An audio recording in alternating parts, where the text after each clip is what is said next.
Arriving in the world of the living on order of the 13 Court Guard squads, Toshiro Hitsugaya and his team follow Sosuke Aizen's movements. They learn a horrible truth.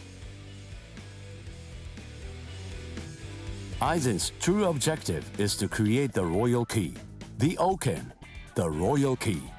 This will require an enriched spirit zone, as well as 100,000 souls, and Karakura Town happens to fulfill both conditions.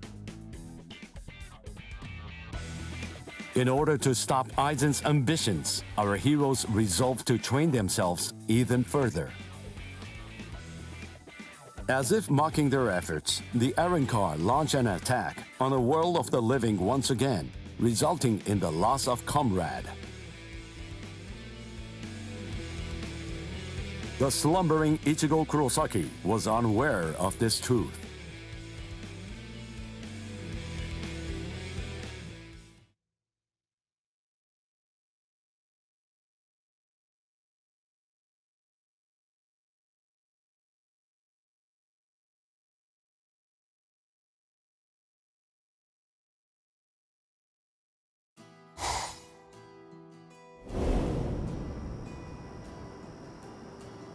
Welcome.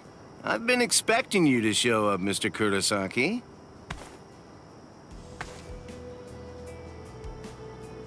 How did you know I'd come here? You're looking for information, aren't you? You want me to tell you how you can get to Waco Mundo, right? Very well then. Okay, it's all ready. I was afraid. I thought that Aizen might target Orihime because of her powers, so I barred her from participating in frontline combat. But it didn't work. It was my mistake entirely. I was simply too concerned with her feelings and too passive about protecting her.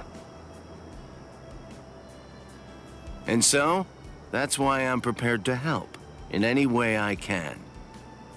Are you sure? You realize that it'll mean going against the Soul Society. It isn't like this'll be the first time, after all.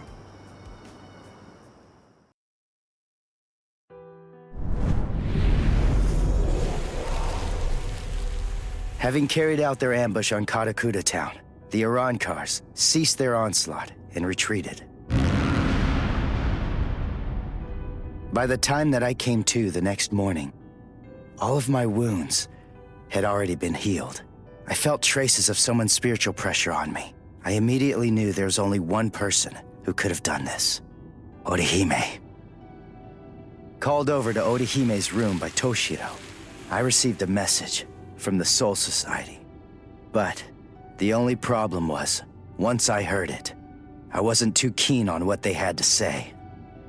This is hard to say, but Orihime Inoue was abducted by an Arrancar, and it's possible that she's also been killed.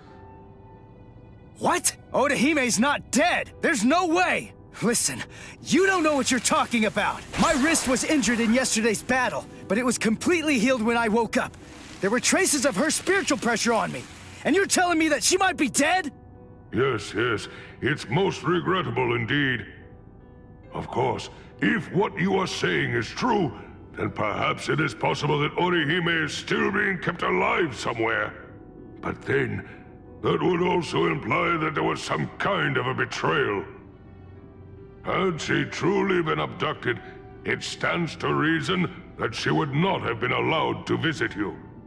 In other words, if Orihime healed you and subsequently disappeared, then the only logical conclusion we can come to is that she must have left and joined the Arrancars of her own free will. The head captain ordered the Soul Reapers that were in the world of the living to return immediately.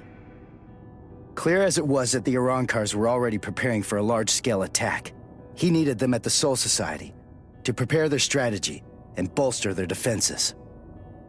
Although Renji and Ruki objected to the order, the head captain was smart enough to deploy Byakuya and Kenpachi to force them to come back to the Soul Society just in case. I wasn't asking them to help me. All that I wanted was for them to tell me how to get to Waco Mundo. But they weren't even gonna budge on that. Anyway, the head captain considered my assistance crucial in the coming battle, and so he ordered me to stand by and await further orders in the world of the living. I knew there was zero chance Orihime would ever betray us. I had no doubt she was our friend, even if it meant having to go against the Soul Society again. I was gonna save Orihime.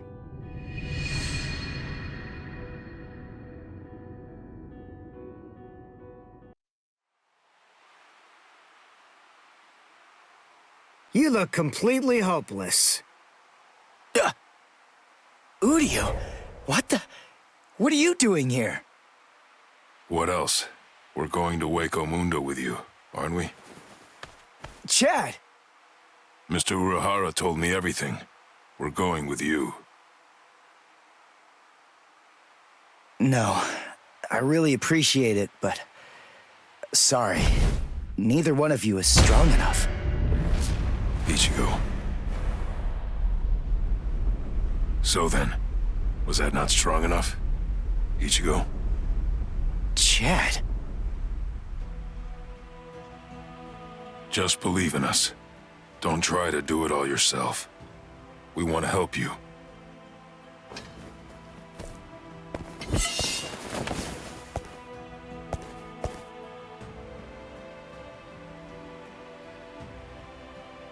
It appears you gentlemen are finally ready. In my right hand, the stone that connects the worlds. In my left hand, the blade that binds existence. The black-haired shepherd, the chair of the noose. I strike the ibis when the clouds gather. This is the opening the Urankars used to enter this world. It's called the Garganta. There's no solid ground beyond. There's only a furor of reishi. Each of you must create his own path out of that reishi. Go toward the darkness, and you will arrive at Waco Mundo.